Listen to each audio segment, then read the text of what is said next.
this is also the same thing as looking at things and selecting what you want to focus on, selective vision or selective thought processes. And if you look at the big picture, how would you describe this whole path from the beginning when you found out that you had a terminal illness till this day, when you can see it beautifully from a very, very broad perspective, and just give some kind of an image that could help listeners see it, from the beginning to the start, from non-clarity to clarity? When I began, I was working on Wall Street. I was a computer fraud expert on Wall Street and commuting an hour and a half and living the American dream, a house in the suburbs, a wife, 2 children, 2 cars in the garage, and a big dog. But I wasn't happy. And I remember one time on the train going home, looking around and seeing the other people who worked in the same company with their gray suits and their gray ties and their gray shirts and their gray faces, drinking their canned cocktails, and I was listening to Simon and Garfunkel singing "Nothing But the Dead and Dying in My Little Town," and I knew what they meant. Okay, so I just wasn't happy, and I knew I wasn't happy, but I thought everybody else is unhappy like this too, because everybody else seemed to be in the same boat. But then when I got the diagnosis, in one sense, I was okay to die because I wasn't very happy where I was. But in another sense, being okay to die, being accepting the possibility of death, I could say, well, okay, if I might be dead in a few minutes, between now and then, what do I want to do? Because if I'm going to spend the time feeling bad about where I am, I will have wasted the rest of my life. So I might as well have a good time. So that changed something in my consciousness, and I began to look at life in a very different way. I had been given a month or 2 to live, unless I coughed or sneezed, and then I could die immediately, I was told. And after 2 months, I was talking to death and saying, well, they gave me 2 months maximum, and this is 2 months today, are you coming? And this voice in my head said, when the time comes, you'll know, so what do you want to do now? And I thought, okay, I have another hour or 10 minutes or whatever. And so it was moment to moment, here and now. What do I want to do now and now and now? And if I got hungry, I thought the next meal might be the last meal I was going to have. What do I want to eat? Well, I tell you, if your next meal is your last meal, you really don't care what people say about carcinogens and calories and carbohydrates and stuff. If you want to have a hot dog, this is going to be the greatest hot dog the world has ever known. So I was just into appreciating the quality of life in the present moment. And even if I was walking down the street and it was raining and cold, I would say to myself, this is what it feels like, walking down the street and feeling rainy and cold. It's part of life. And I began to get into life again and enjoy life and just spending more and more of my day doing what I want, where I want, with whom I want.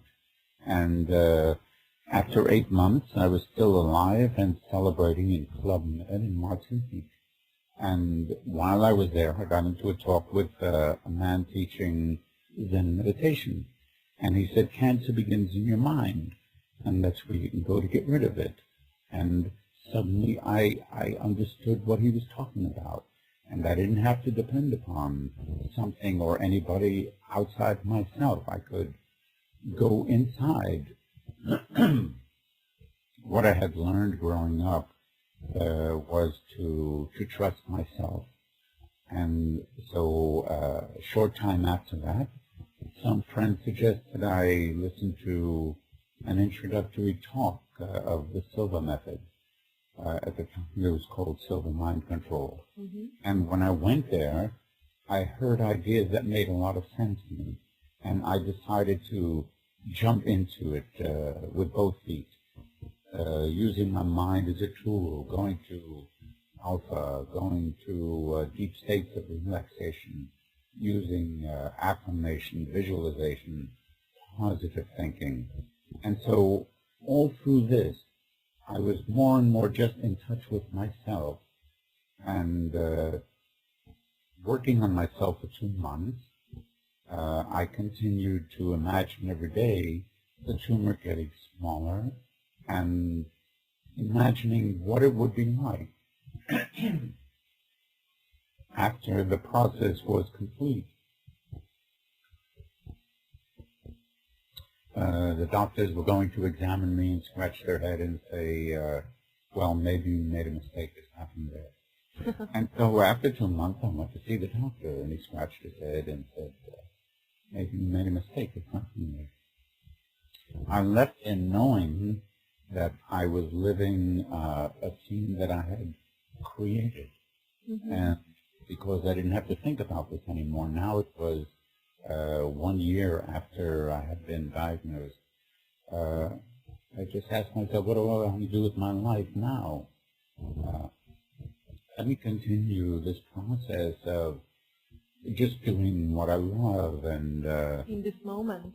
In this moment, and not doing what I don't want. Mm-hmm. At the time I was still working, I decided I would define my job with that. If I should be able to do just what I love and not do what I don't love, I can make a list of all the parts about my job that I love. And my job should be only that. And how do I know if I love it? Well, if I would do it even if I wasn't getting paid. Mm-hmm. And my list was very short. In fact, the only thing on it was getting paid. So I thought, well, this is crazy. That means they're going to pay me to do nothing here. A week later, there was a shift in the management, and everybody else in this department of 30 and myself had nothing to do. And I thought, this is bizarre, but I'm happy in this movie. And after about a month, the other people were complaining about getting paid to do nothing. And I thought, if we're dealing with free will, they should be able to get paid and do nothing. I should be able to, they should be able to get paid for working, and I should be okay to get paid to do nothing. And a week later, there was another shift in the management. Everybody else was given something to do, and I wasn't. I went into my boss and said I had nothing to do. And he said, we know. And I said, why don't I have something to do? He said, well, now you need a special security clearance. You don't have it. And I said, well, when I get it? And he said, well, we have something for you to do. And I said, you know I'm doing nothing. You're okay? He said, yes. So I said, well, it's okay for me. And I went back to my desk. And for the next 2 years, I did nothing. Just talking to my friends, reading books. And it's a large organization I work for. So one day, a guy came over and he said, what do you do here? And I said, nothing. And he asked, how much do you get paid? And I told him. So he asked if I needed an assistant. I said, well, I'll ask my boss. I went in, and my boss said, okay. And so I sat the guy in a corner with some books, and I still had nothing to do, but now I had something to think about. Mm-hmm. So I went back in. I said, you know, now I'm a supervisor, and I haven't had a raise in 2 years. And he said, yeah, you're right. So he gave me a raise. And I thought, well, I mean, this is a lovely movie. I'm getting paid to do nothing, but I still have to be here on time to do nothing and dress a certain way to do nothing. Mm-hmm. And so, in a sense, I've just been selling my freedom. Yeah. Well, is the price high enough? And I decided no. What price would be enough? No price. So that's when I decided to retire. I was 38 years old, and I had no money in the bank and no idea how I was going to earn money. But I just decided it's time to just trust the universe. And it felt a bit like stepping off a cliff and not knowing if it's a 3-millimeter drop or a 3-kilometer drop. And if it's 3 kilometers, maybe there's a strong updraft. it's going to carry me. Yeah. But I just had to take the step. It was an inner drive. It was something I had to do. At this time, I had been exploring my consciousness and giving some people healings. And so once in a while, I would earn some money, and I'd have enough to eat. And somebody said, why don't you put together a vision improvement program with what you've learned about eyesight, because my eyesight cleared up as a result of the healing. Mm-hmm. And I said, and then a second person asked the same thing. And I thought, if I hear it 3 times. And then a third person asked the same thing. So rather than seeing it as 3 people suggesting something, I saw it as the dream suggesting something, the universe offering an option that sounded good if I could come up with my own good reasons for doing it. And as a personal challenge, it made sense. So I put together the vision workshop using systems, techniques that I had used to design computer systems, just working with a higher class of computer. Mm-hmm. And it was a success. And, okay, this was a lot more interesting than working on Wall Street. And still, it was just living on the edge. I had no money. And one day, here I was, $2 in my pocket, and 2 weeks before the next class, I thought, I don't have enough money to get to the next class. In fact, I don't have enough money to eat for the next 2 weeks. What am I going to do? And I thought, people in prisons, when they go on hunger strikes, it takes them 2 months to die. I'm not going to die. If I'm a little uncomfortable, I can handle that. So I let go. I decided maybe I'm just on a fast for 2 weeks. And then an hour later, someone would call for healing. And an hour later. Take dinner that night, an hour later. So it kept going like that, just on the edge. One night, thinking to myself, the rent is due tomorrow. I don't have the rent. What am I going to do? And the voice in my head saying, do you have what you need right now? And I said, yeah. Has it always been like that? I said, yeah. Well, see how tomorrow morning becomes another right now that got handled. And I had no choice. So I had to say, okay. And by the next morning, in fact, I had the rent. And it just went on like that for 5 years. Just next morning. Yeah. It seems like the speed of manifestation matches the speed of letting go. Yes, it can be like that, or just accepting, Yeah. And it went on like that for 5 years.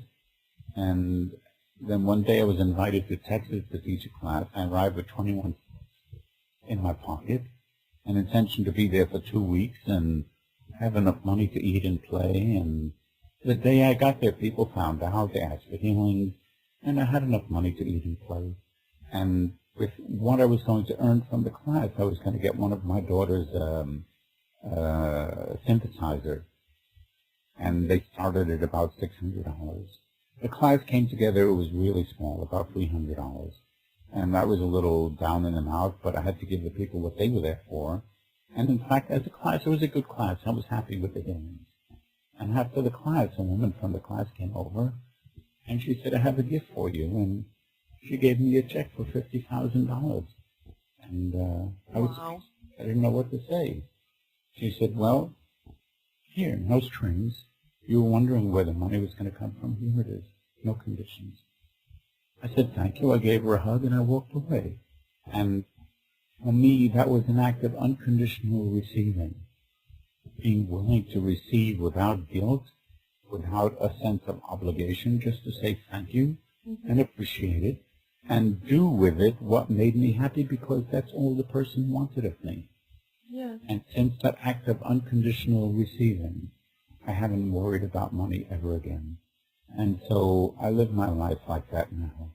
And sometimes classes are successful, sometimes not so successful, but somehow things always manage to work themselves out. And I've learned to trust the universe and how it works.